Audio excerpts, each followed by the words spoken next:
Yes, Red Zone TV kwoli webale kubanga okyagoberera yonna gyosinzira okubanga gyokulabira ate naba kubanga osubscribinga kikole tubeere nga ate tutambula ffenna mu mawulire agali side eno agenjagala okubanga ate nkutuusaako gali bwe gati. Omuyimbi amanyiddwa nga Gravity Omotojju oba Gilson Waboyi ne munne amanyiddwa nga Mukasa ya Yasini Mukasa abangi gwe mumanyi nga Lili Puzzle ebyabwe si birungi yadde eddakiika n'emu wetwogerera nga n'emikutu egya Buganda egimanyiddwa nga BBS Telefina n'omukutu ogwa CBS emikutu egya radio ne TV n'ezimu ku mpapula z'amawulire ebyabwe si birungi tebakyakkirizibwa oba tebakyakkiriza kubeera nga music w'abaana ababiri azannyibwa ku mpewo n'ennyimba ze bayimba ennungi oba embi tezikyakkirizibwa. Bwabadde bukyali awo olunaku olwalero ebbaluwa n'efuluma oba ekiwandiiko ekikambwe nekifuluma nga kiva ku kitongole ekikwasaganya abakwasa oba aba ebiyiiye ekikwasaganya ekibiina ekiruŋŋamya bannabitone mu ggwanga ekimanyiddwa nga Uganda National Cultural Center kyakuuse omuko gw'ebbaluwa bakuntumye eri omuyimbi amanyiddwa nga Gilson Waboyi amanyiddwa nga Gravity Omotujju ne munne amanyiddwa nga Mukasa Yasini abangi gwe mumanyi nga Lili Puzzle lunnabe baabayise nno bagende bennyonnyoleko ku bigambibwa oba ku nnyimba zo z'owulira ezitali nnungi yadde eddakiika n'emu. Ekibaluwa kino kibakuntumye kyawandiikibwa ennaku z'omwezi zaali nga 3 mwezi gwa Desemba omwaka 2024 basoose ne bawandiikira Gravity n'alowooza ndowooza oba Lili Puzzle ye n'alowooza akiyiseeko bwabadde zikyali bwe zityo ne Lili Puzzle lunnabe oba Mukasa Yasini naye ne bamuwandiikira ku nsonga y'emu. Jjukira emabegakaawo abavubuka bano omu yakuba oluyimba ebya Gravity byo sijja na biyisa mu kamwa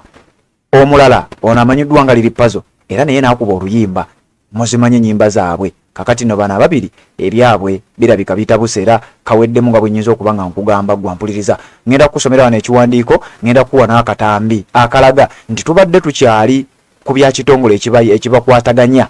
ate n'emmengo ne bitabuka Katikkiro n'abakulembeze mu kitongole ekya Buganda baweze ennyimba z'abaana ababiri obutaddamu kubeera nga zizannyibwa ku mukutu ogumu either BBS Telefina oba ku TV oba ku radio eya CBS. Kakati bwe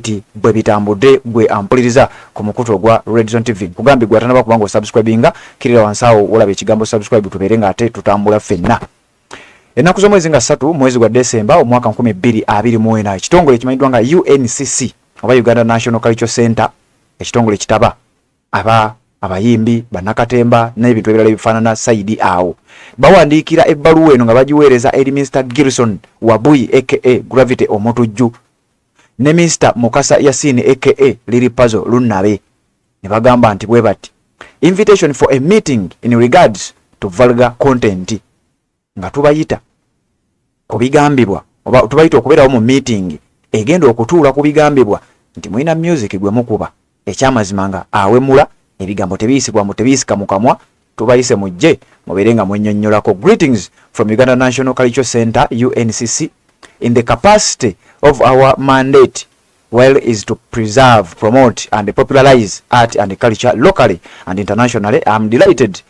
to invite you for a meeting scheduled for Monday 9th December 2024 at National Theatre at 10 a.m. Bino nno byawandiikibwa ng'ennaku z'omwezi 3 mwezi guno gwennyini December 2024 baabayita naye nga baabayita lunaku olwaleero. Ebbaluwa eno mpanvu nnyo naye sigenda gikumalirayo olw'embeera y'obudde ngenda kubanga ate nkuwaako ako akatonotono wabula ngenda kusembayo nga nkuwa akatambi nga n'emmengo nga bakulembeddwa Charles Peter Mayiga Katikkiro bawandiise ebbaluwa omuko gw'ebbaluwa era ne bakola n'olutambi nga bategeeza nti bana ababiri music waabwe takyakkirizibwa kubeera nga azannyibwa ku mikutu gyabwe oba emikutu egivunaanyizibwa ku Bwakabaka bwa Buganda omuli omukutu ogwa BBS Telefina omuli n'omukutu ogwa CBS FM oba Radio Zombi, CBS Manduso ne CBS ey'obujjajja. Gravity Omotujju, Gilson Waboyi ne munne amanyiddwa nga Yasini Mukasa oba Lili Puzzle ennyimba zaabwe zimaze okubeera nga ziweereddwa obutaddamu kubeera nga zikubwa ku mikutu egyo. Ebbaluwa eno yawandiikibwa ekitongole ekimanyiddwa nga Uganda National Cultural Center ya kopi bawaako abantu bano wammanga eyateekako omukono bali bamuyita Fiina Mugerwa Masannyalaze. Kopi negende wa chairperson UNCC Board of Trustees. Kopi negende wa board members Uganda National Cultural Center Ministry of Gender, Labour and Social Development nefuna, Executive Director Uganda National Cultural Center, Uganda Communications Commission, Minister of Ethics and Integrity, Interreligious Council nabo ne bafuna copy, National Cultural Forum ne bafuna copy, Uganda Performing Rights Society ne bafuna copy, Uganda Musicians Association ne bafuna copy, Uganda National Musicians Federation ne bafuna copy, Federation of Uganda Events Organizers and Promoters Association n'ekitongole kimanyidwa nga National Association of Broadcasters nga kino ekitongole kyekyegattiramu abakwasaganya ebiweerezebwa ku mpewo. Kakati abo bonna babategeezaako nti abakulu bano oba abaami bano balina music gwe bakuba ekyamazima takkirizibwa yesittaza era tetujja kukkiriza kubeera nga tukuba music waabwe. Kakati Mukasa Yasini amanyiddwa nga Lili Puzzle Nabe ne munne amanyiddwa nga Gilson Wabui oba abangi gwe mumanyi nga Gravity omutujju ebyabwe si birungi yadde dakika n'emugwa mpuliriza mukutu gwa Radio TV webale kubanga okyagoberera yonna gy'osinzira okubanga gy'otulabira tuwuliziganye mu updates eziddako naye ebyakatikkiro bwe biti bwe bibadde. Waliwo omuyimbi wamuyita Gilson Wabui eyita Gravity omutujju simulaba amukunze okujjako ku TV lwaki ayimba ezo ennyimba ezimulaba kati ovudde mu kuguza ekitole ozimu wesisiwaza abantu n'ogwesittaza era ekiruubirirwa kiki ofuna kifune abantu bayinza okukubira emivugulu omulala naye welikoma kubanga ekikula amangu era kifa mangu singa tukozesa bati yali atuwulula emyaka ana egize tiri muntu ayinza kumwesembereza ate oba yabakwogera bikusike osobola okubyogera. Waliwo omuyimbi wamuyita Gilson Wabui eyita Gravity omutujju simulaba amukunze okujjako ku TV lwaki ayimba ezo ennyimba ezimulaba kati ovudde mu kuguza ekitole ozimu wesisiwaza abantu n'ogwesittaza era ekiruubirirwa kiki ofuna kifune abantu bayinza okukubira emivugulu omulala naye welikoma kubanga ekikula amangu era kifa mangu singa tukozesa bati yali atuwulula emyaka ana egize tiri muntu ayinza kumwesembereza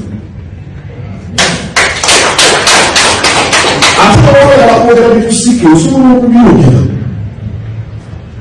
abo abateekeddwa bitegera babite.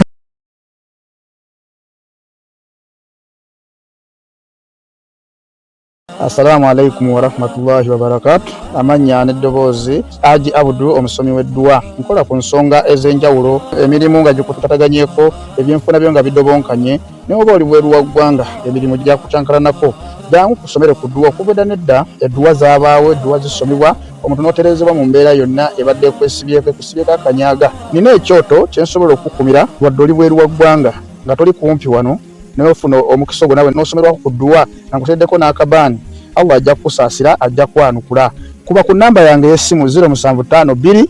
44 71 56 ne ku WhatsApp kwendi mpereza obubaka sobole okuyamba. Assalamu alaikum warahmatullahi wabarakatuh.